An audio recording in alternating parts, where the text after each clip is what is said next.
Bonjour et merci de participer encore à un entretien toute la journée sur UGOP Radio pour le Forum des associations du 12e arrondissement, édition 2019. Nous sommes en compagnie de quelqu'un qui a beaucoup de choses à nous dire sur les jeux de société et sur un handicap précis. Alors, est-ce que vous pouvez nous en parler un petit peu ? Et oui.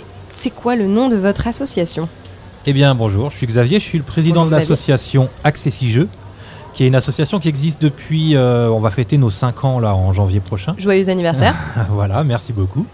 Et cette association est née sur une idée, un objectif, rendre les jeux de société accessibles aux personnes malvoyantes et non-voyantes. Alors j'ai vu que sur cette volonté de créer des jeux de société accessibles aux déficients visuels, vous avez créé entre autres une application mobile.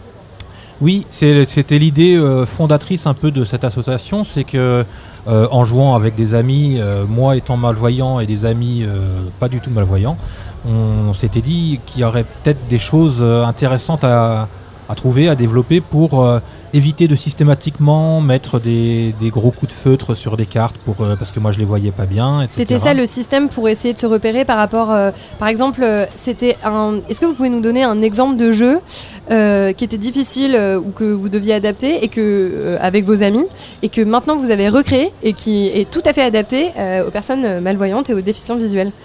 Je vais prendre un exemple tout bête, qui n'est pas forcément moi le genre de jeu que je joue, mais typiquement quand je jouais avec mes enfants au Uno, je distinguais pas le vert et le bleu, et donc j'étais obligé de prendre mon marqueur et de mettre un V ou un B. Ou alors vous perdiez systématiquement? Non, ça m'arrive jamais. Jamais? Non. D'accord.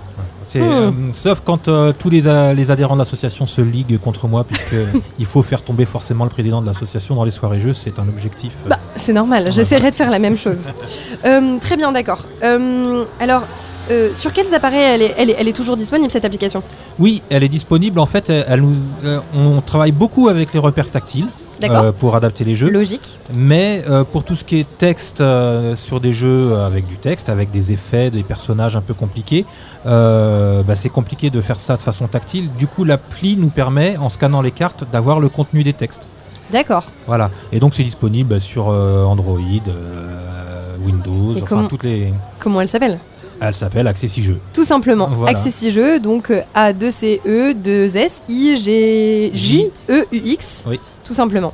Est-ce que vous pourriez nous parler des besoins spécifiques des personnes déficientes visuelles, surtout dans le milieu du jeu, du jeu de société? Eh bien, en fait, moi, quand j'ai créé l'association, je pensais qu'on était plein et que c'était pas juste, qu'on n'ait pas accès au même jeu que tout le monde. Ouais. Et je me suis rendu compte qu'en fait, il n'y avait pas tant de joueurs déficients visuels que ça. Il y avait surtout des déficients visuels, des joueurs qui s'ignoraient. Puisque en fait c'est des gens qui ne jouaient pas tout simplement parce qu'il n'y avait pas le matériel adapté à leur handicap. Et ils se disaient qu'ils ne pouvaient pas jouer finalement. Voilà, du coup dans les festivals ludiques on ne croise pas de gens avec des cannes blanches. Dans les ludothèques c'est très compliqué. Les cafés-jeux, les déficients visuels n'y entrent pas parce qu'ils savent qu'ils ne vont jamais tomber sur des jeux qui leur sont adaptés. Donc il y avait vraiment un vrai besoin qu'on a pris à bras le corps, et aujourd'hui, on en parlera certainement après, mais dans la ludothèque qui est notre local, sur les 650 jeux pour tous qu'on a, il y en a à peu près 170 qui sont des jeux totalement adaptés et jouables par des personnes non-voyantes. Et ça, c'est super lourd. Oui, c'est du lourd. C'est du très très lourd. Je crois que vous équipez donc d'autres structures dans le 12e arrondissement notamment. Je crois que dans le 12e arrondissement notamment, mais il y en a d'autres. J'ai vu qu'il y en avait 13 en tout, donc des ludothèques, des médiathèques. Sur quelle valeur en fait ces collaborations se basent-elles? Comment vous faites pour communiquer avec elles? Nous, en fait, notre objectif, c'est à la fois que les personnes déficientes visuelles puissent jouer dans leur quotidien chez eux, etc., notamment en achetant des jeux. On a une boutique en ligne de jeux adaptés, donc les gens peuvent jouer chez eux dans leur vie privée. Mais on veut aussi que les personnes aient accès aux jeux comme tout le monde dans les lieux publics. Donc ça passe par les ludothèques, les médiathèques, les cafés-jeux. Donc on est très présent dans le monde du jeu, dans tout ce qui est événements ludiques, festivals, salons professionnels. On est au contact des éditeurs, des groupements de boutiques, des groupements de cafés ludiques, etc. Ce qui permet de tisser des partenariats pour réussir à arriver aux objectifs de l'association, donc plus de jeux adaptés dans la vie quotidienne. Voilà. En me baladant sur votre site, je suis tombée sur un jeu auquel je suis devenue complètement accro cet été. On n'aurait jamais dû me le présenter parce que vraiment, voilà. Ça s'appelle le Time Bomb. Ouais. Donc j'ai vu que vous l'avez adapté. Comment il fonctionne ? Bon alors, je sais qu'il faudrait expliquer les règles, mais j'ai pas envie parce que c'est vraiment un très bon jeu. Allez jouer au Time Bomb, vraiment. Comment vous l'adaptez, par exemple ? C'est un jeu de stratégie avec une équipe bleue, une équipe rouge. On ne sait pas qui sont les rouges et qui sont les bleus et on doit faire péter une bombe ou alors la désamorcer. Comment on fait ? Ouais. Alors en fait, du coup, dans ce jeu, il y a 5 informations. Il y a est-ce que je suis de l'équipe bleue, est-ce que je suis de l'équipe rouge ? Donc là, on va avoir 2 repères tactiles différents, de formes différentes sur les cartes. Ok. Donc là, voilà, au début de la partie, on touche sa carte et on sait dans quelle équipe on est. Et ensuite, on a des cartes sur lesquelles il n'y a rien, des cartes sur lesquelles il y a un petit repère tactile qui indique que ce sont des fils de la bombe qu'il faut couper. Très bien. Et une carte sur laquelle il y a une étoile en relief qui indique que c'est la bombe elle-même. Mais ça veut dire que seules les personnes malvoyantes et déficientes visuelles peuvent jouer entre elles ? Elles peuvent jouer entre elles en autonomie, mais ce n'est pas un jeu qu'on a fait pour que des non-voyants jouent juste entre non-voyants. Très bien. Donc tout l'état d'esprit de l'association, c'est de réussir à faire de l'inclusion pour que les personnes déficientes visuelles puissent jouer avec tout le monde. Sinon, au moment de créer la ludothèque qu'on a créée, on aurait juste 170 jeux et on n'aurait pas acheté tout un tas de jeux que sont les jeux de base d'une ludothèque. Notre but est vraiment que les gens se mélangent au-delà de la barrière du handicap visuel. Et ça, c'est chouette. Pour votre nouveau parrain 2019, j'ai vu que le choix s'était porté sur Guillaume Giglieux, alias Monsieur Guillaume, animateur et rédacteur sur Trick Track. On dit même l'emblématique Web TV consacrée aux jeux de société. En fait, c'est quoi l'intérêt de cet appui sur lui et sur son rapport aux médias pour votre association ? C'est avec chaque parrain, nous depuis la première année, on essaye de faire en sorte que chaque parrain amène un petit quelque chose en plus à l'association. Notre premier parrain était Bruno Catala, qui est en gros le Zidane du jeu de société français. Ah oui, c'est pas rien. Et voilà. Et non, on joue pas avec les remplaçants. Nous, voilà. Non, vous jouez avec les gens qui mettent des coups de boule. Voilà. D'accord. Non, déjà rien que lui, le fait qu'il publie quelque chose comme quoi il était parrain de notre assos, ça nous a fait mettre un pied et apporter beaucoup de crédibilité dans le monde du jeu. Et concernant, donc après on a eu des éditeurs notamment en tant que parrain. Et là, Guillaume en tant que média, c'était aussi réussir à concerner une autre branche du milieu du jeu sur notre projet, mais aussi Guillaume a la particularité d'être interprète en langue des signes de formation. Et nous, l'association, là, on en est à 5 ans à faire toute la France des salons, et beaucoup nous demandent « Ah, mais vous ne vous occupez que du handicap visuel ?» Alors on répond oui, parce que c'est le handicap qu'on connaît, il faut connaître les choses pour en parler, mais on aimerait bien petit à petit s'ouvrir à d'autres handicaps, mais il faut qu'on ait des bénévoles pour ça qui savent parler de la surdité notamment, par exemple, parce qu'il y a aussi des problèmes d'accessibilité pour les personnes sourdes, notamment sur l'apprentissage des règles ou sur tous les jeux de communication. Et là, l'idée d'avoir Guillaume comme parrain, c'est peut-être de réussir à faire avec lui un projet dans l'année autour de l'accessibilité pour les déficients auditifs, et ça va se faire, puisque début novembre, il vient à la Paris Games Week avec nous. On a un stand qui s'appelle « Jouez comme vous êtes », sur lequel il y aura d'autres associations. Mais vous plagiez McDo ?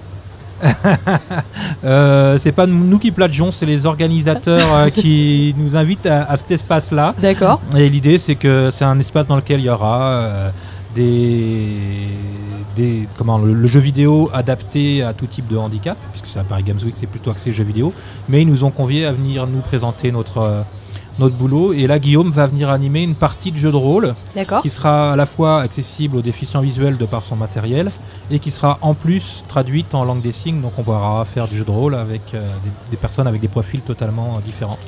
Donc ce que je retiens, c'est une volonté d'ouverture dans le milieu du handicap concernant le milieu du jeu de façon générale, et surtout un appel au bénévolat avec des gens qui sont plus ou moins proches ou compréhensifs des questions de surdité, parlant la langue des signes peut-être aussi. Alors s'il y a ça, c'est le top du top. Ouais, mais juste des bénévoles déjà, c'est pas mal. Mais des bénévoles, des passionnés de jeu aussi. Ouais, tout à fait.